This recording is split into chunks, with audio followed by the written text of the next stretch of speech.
Hello and welcome to Cocoa Pods, a podcast of the Birth Center for Natural Deliveries Foundation. My name is Dr. Bola Sogadi. I'm a women's health specialist. On this podcast, we talk about all the issues relating to women's health and identify the problems and talk about ways in which we can mitigate the problems.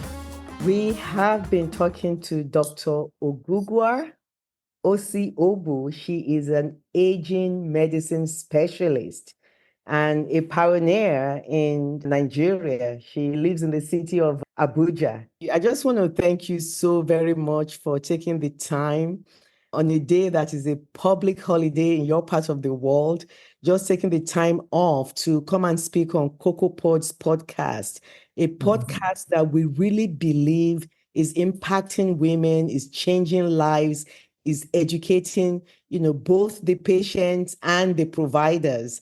And, as we close, one more thing is that, I want to also encourage the healthcare providers, when you see the patients, to guide them, because some people, they just see the doctor and they don't even know what the visit was about. They don't know their cholesterol level. They don't know their blood pressure, or they report their blood pressure as a single number. You ask, what's your blood pressure? They say 140. Okay, you're like, okay, there's another number. So as we close, I just want you to make a statement. Both the young people and the older people need a kind and empathetic clinical provider that is filling the gaps for the things they don't know that they should know about themselves. So can you make a closing remark about that, please? Right. So as clinical providers, we must make the time to talk to our clients, to our patients. And so our major role really is to give information.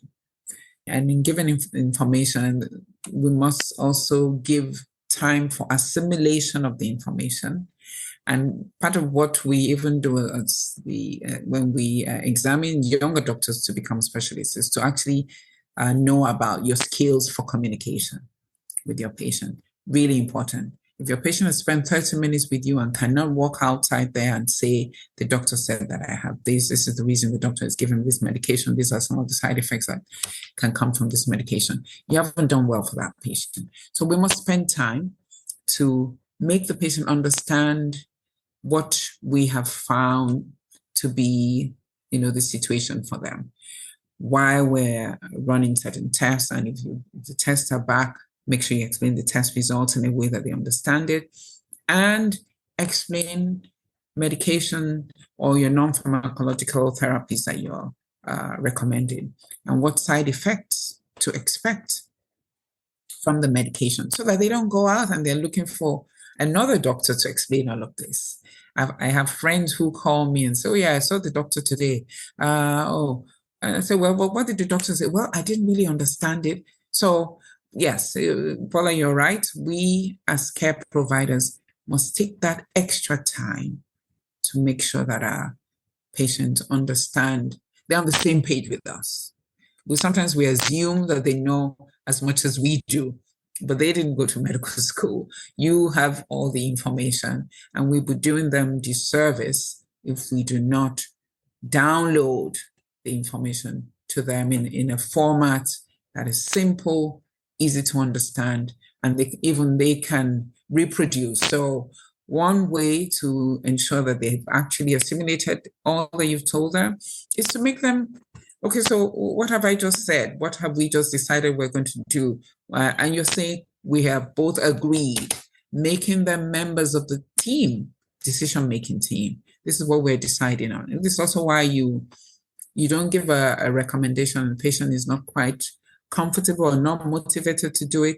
You need to make another recommendation. And you wouldn't know that unless you've actually asked for feedback on, okay, we've discussed, say, A, B, C, D. What do you understand? What is it we both agree that we should be doing for you in this situation? And it takes time, but you have better quality clientele who are happier leaving you when you take that extra time. to explain things to them, and very likely to bring more people your way because of how you have made them feel, that you're working that journey of ill health with them. Now we look at some of the highlights from this outgoing series. We gained valuable insights from Dr. Ogugua Osiogu from Abuja, Nigeria, an expert in aging. We explored the fascinating journey of actually growing to an old age with vitality. We uncovered the secrets behind longevity, like that of the Icaria's inhabitants. Icaria is home to a remarkable population who enjoy some of the longest lifespans in the world.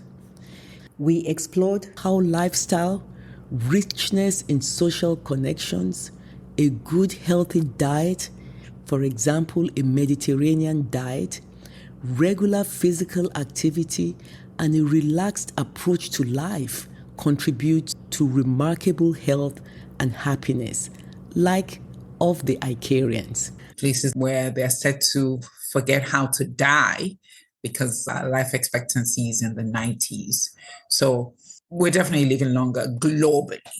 We know that the average life expectancy globally is in the 70s. The regions of the world that actually have the highest average life expectancy are called the blue zones of the world. Okinawa in Japan, where if you're born today in Okinawa, you're expected to live into the 80s. Places like Ikaria in Greece, where they're said to forget how to die because life expectancy is in the 90s. So generally in this part of the world, because of the youth bulge, you find that, older people are thought to have had their lives and so make way for the younger ones. But as long as you're alive, you have rights to good health care, rights to an opportunity for lifelong learning, rights for opportunity for employment if you have the desire for it. And these are all the things that are embedded in the WHO's decade of healthy aging.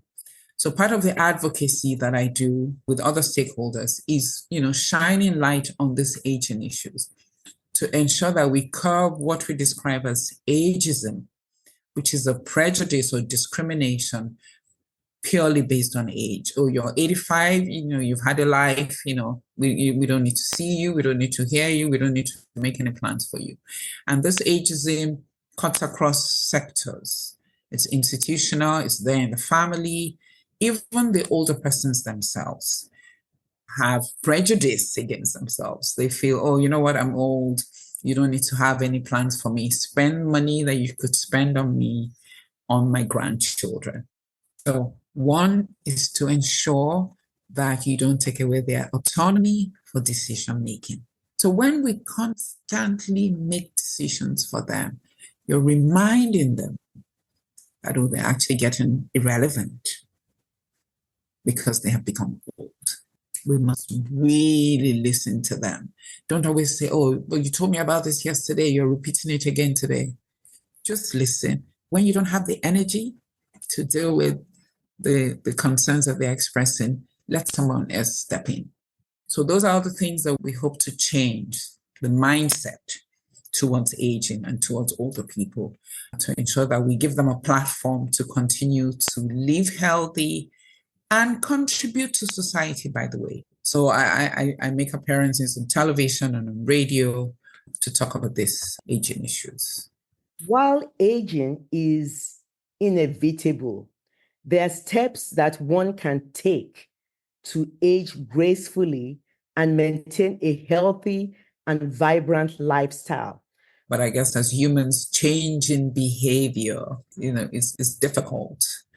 So there are 6 pillars that we look at for healthy lifestyle, or if you want to call it healthy aging. One of them is ensuring that we eat healthy, mostly plant-based, very low calories from meat.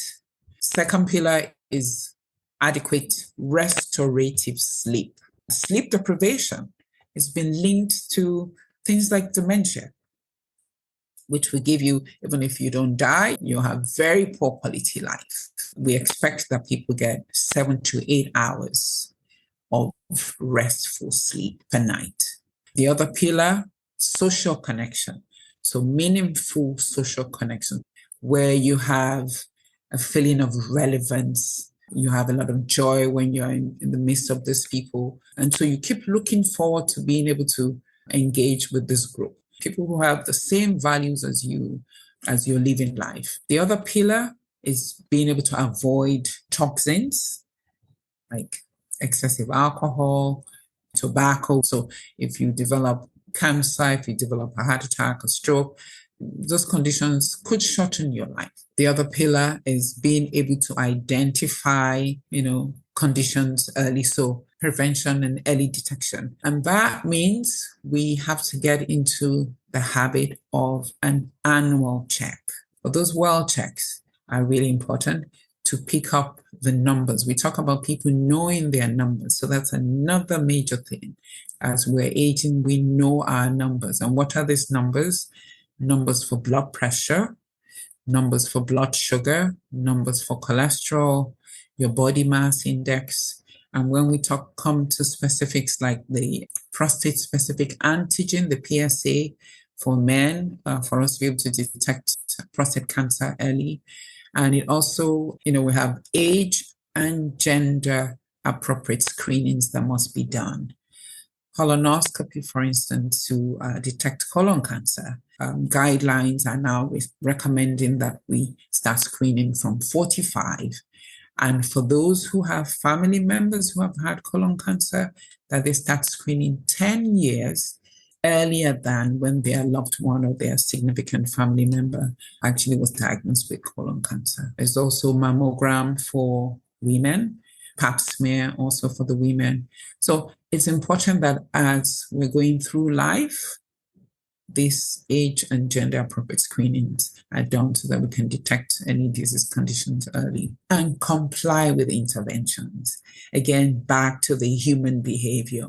There are times when we tell people around here that, we've diagnosed you with high blood pressure, and they don't want to accept it.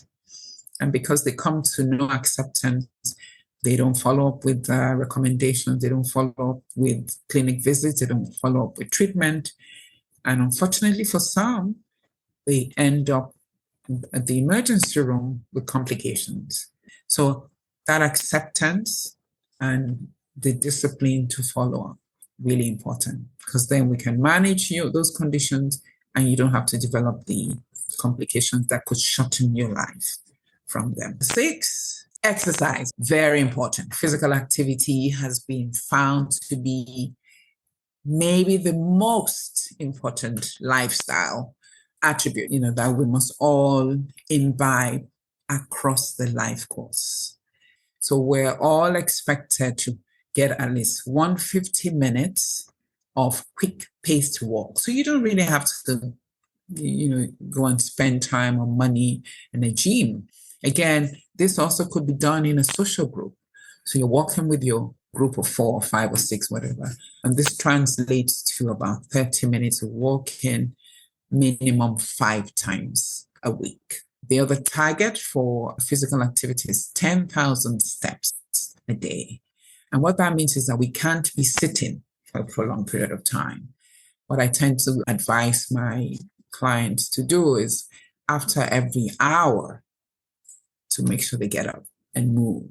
And really, when people can take ownership, we come to decision making with the client and their family members. We do not impose anything. So we make them understand why this is important, have them take ownership, but I guess also they must be motivated. And that motivation might require you counseling, over and over and over. And having them also get social support, so family support that is meaningful. If one is able to follow this lifestyle practices or habit across a life course, because aging doesn't begin at 60. We know that it begins from birth. But actually now newer evidence is showing us that it begins from conception. So the milieu, the environment in which the fetus grows, is very important. If the mother is an alcoholic, being battered by, a husband who engages in domestic violence, the mother is a chronic smoker, all of that affect that environment in which the fetus grows. And such people have been said not to age as well as those who grow in an environment that is free of all of those negative conditions. So it's a life course approach for us to actually live long and healthy. We have to imbibe those attributes. So children must have appropriate vaccination. They must be prevented from those early life diseases that could shorten their lives. The adolescents must also have appropriate education on prevention of unnecessary pregnancies that can affect, not just physically, but psychologically. And, such a young girl does not grow up free of psychological burden, because we know health is not just physical, but it's social, it's psychological. So it's a life course approach. Do you live in an environment that is free of violence and the wars? We know, if we look at the world today, there's a lot of displacement from the wars, and that brings on a lot of psychological issues, lots of social issues. People are now dependent on the state or others for their livelihood. And those are some of the things that also affect how this individual's age going forward. So even before we are born, we are aged. Sometimes young people feel they're going to remain young forever, and then they have the luxury to take risks, but those risks can actually be the reason why you're not healthy at an older age. Yes, because on the social media, in fact, that's something that is risky for older people, because we've seen older people being defrauded financially from the social media connection. So it's often not so meaningful to just sit there, because then you're at risk of being preyed on by some of the cyber crime fraudsters. So we need you to be in the space with other people. It encourages brain tasking exercises. You might be playing Sudoku. It encourages so many other pillars. So the social connection is tied to so many of the other lifestyle habits that are really strong pillars for healthy aging.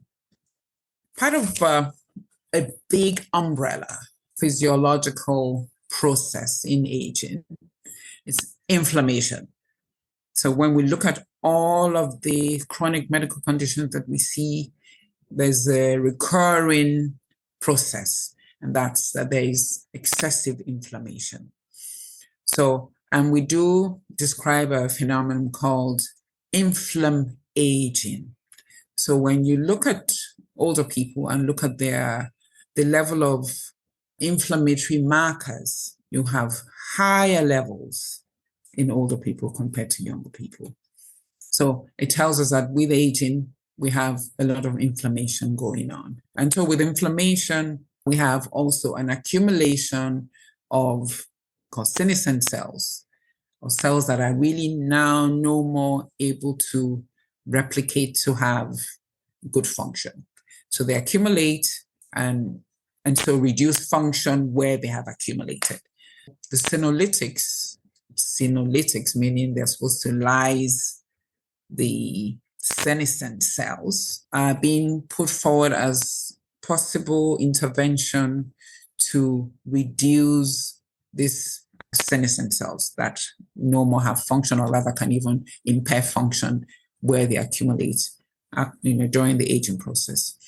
One or two of them was actually initially being used for cancer treatment, and now being further researched as a possible drug to delay aging.